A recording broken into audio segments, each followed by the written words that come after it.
A Corregedoria Nacional de Justiça investiga a decisão do Tribunal de Justiça de Minas Gerais, que absolveu um homem de 35 anos, acusado de estuprar uma menina de 12 anos. Segunda instância da Justiça. Ele foi condenado em primeira instância e absolvido em segunda instância. O argumento é que o tribunal desconsiderou a presunção de vulnerabilidades de menores de 14 anos estabelecida pela legislação. Está lá na lei, relação sexual com menores de 14 anos é crime. E a magistrada, a única mulher que estava votando, foi voto vencido. Vamos ver. O Tribunal de Justiça de Minas Gerais, por meio da 9ª Câmara Criminal, absolveu um homem de 35 anos acusado de estupro de vulnerável contra uma adolescente de apenas 12 anos. A mãe da menina, que também respondia por suposta omissão, foi igualmente absolvida. No voto que prevaleceu, o relator entendeu que havia um vínculo afetivo considerado consensual entre o homem e a adolescente, além da concordância da família. A decisão diverge do entendimento do Superior Tribunal de Justiça, que estabelece ser irrelevante o consentimento da vítima, eventual experiência sexual anterior ou mesmo a existência de um relacionamento amoroso, para a caracterização do crime de estupro de vulnerável, bastando que a vítima seja menor de 14 anos. O caso ocorreu em Dianópolis, no Triângulo Mineiro. O suspeito foi preso em flagrante em abril de 2024, quando estava com a vítima. Ele possui passagens por crimes como homicídio e tráfico de drogas. Em novembro de 2025, tanto ele quanto a mãe da adolescente haviam sido condenados pela primeira vara criminal e da infância e da juventude a 9 anos e 4 meses de prisão. O Ministério Público de Minas Gerais informou que vai analisar a decisão e que poderá adotar as medidas cabíveis. Entidades de defesa dos direitos de crianças e adolescentes manifestaram repúdio ao julgamento. Os manifestantes se reuniram neste domingo em frente ao Tribunal de Justiça, na Avenida Afonso Pena, pedindo por justiça e mais proteção às crianças. A advogada, professora da PUC São Paulo e presidente do Instituto Liberta, Luciana Temer, falou sobre essa decisão aqui ao SBT News e defendeu que a educação é a principal arma para a prevenção da violência sexual contra crianças e adolescentes. Vamos ouvi-la.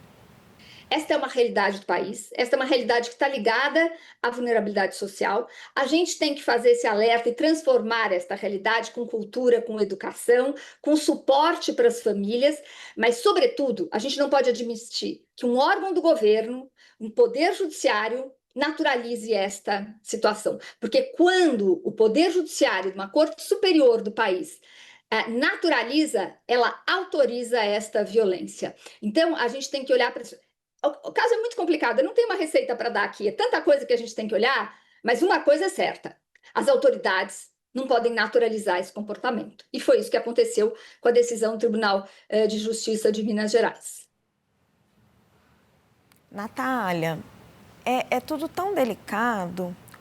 Conta para nós um pouquinho o que você apurou no Tribunal de Justiça de Minas e no Conselho Nacional de Justiça. O que a cúpula da nossa justiça está fazendo quando olha para a decisão desses dois desembargadores que frontalmente contrariaram a nossa Constituição naquilo que ela tem de mais nobre, que é de proteção das nossas crianças? O que eles estão fazendo? Então, Raquel, pelo que eu apurei, o Conselho Nacional de Justiça, depois que esse caso tomou repercussão, isso vale ressaltar, é só depois de que o caso ele se propagou nas redes sociais, é que o Conselho Nacional de Justiça, o Corregedor Nacional de Justiça, abriu uma apuração, é um procedimento interno para avaliar a conduta e as decisões desses dois desembargadores.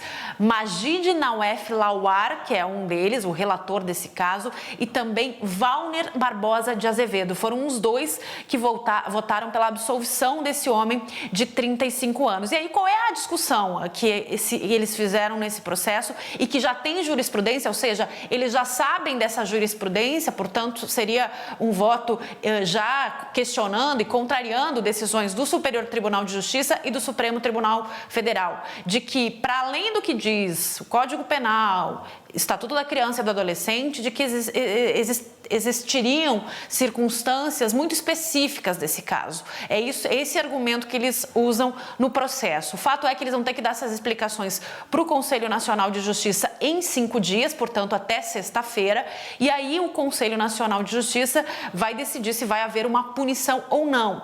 O que se sabe também lá do Tribunal de Justiça de Minas Gerais, que não é a primeira vez que acontece uma decisão como essa, o que também preocupa diante dessa jurisprudência do STJ e Supremo Tribunal Federal.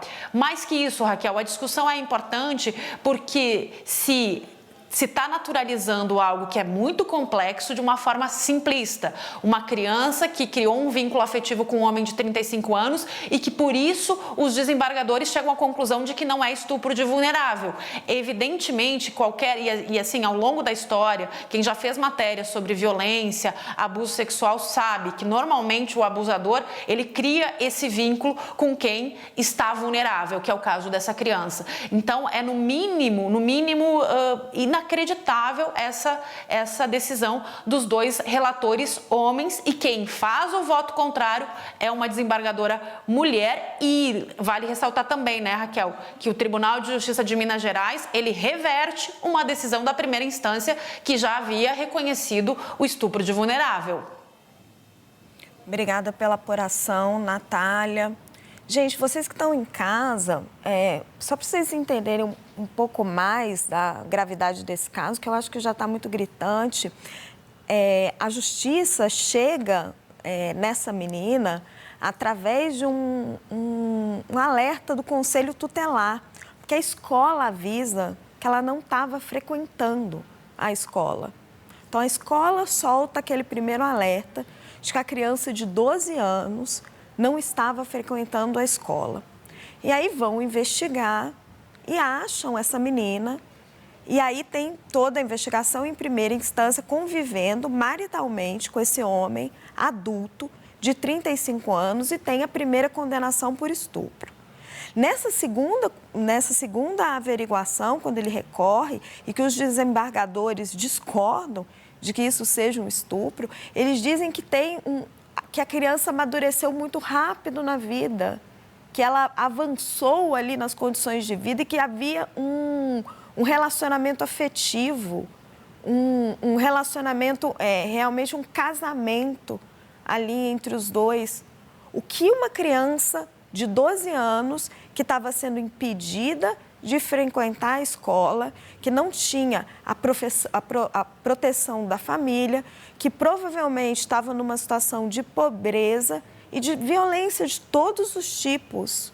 Mesmo que ela diga e que ela concorde, qual é o grau de discernimento que ela tem diante de violência de todos os lados para fazer essa escolha, essa decisão de um casamento? É uma criança de 12 anos. É por isso que o Código de Proteção da Criança e do Adolescente a protege. E a sociedade brasileira precisa protegê-la. Aí a gente precisa entender o que está acontecendo com a nossa justiça, que é uma justiça tomada por homens.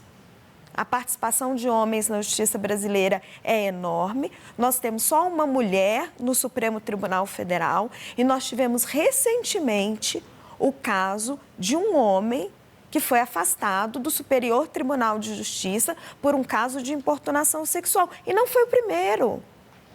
O antecessor na sua cadeira também aconteceu isso. Então, uma justiça extremamente machista, de homens, formada por homens, e que olham para esses casos que não conseguem enxergar nem mesmo a própria lei.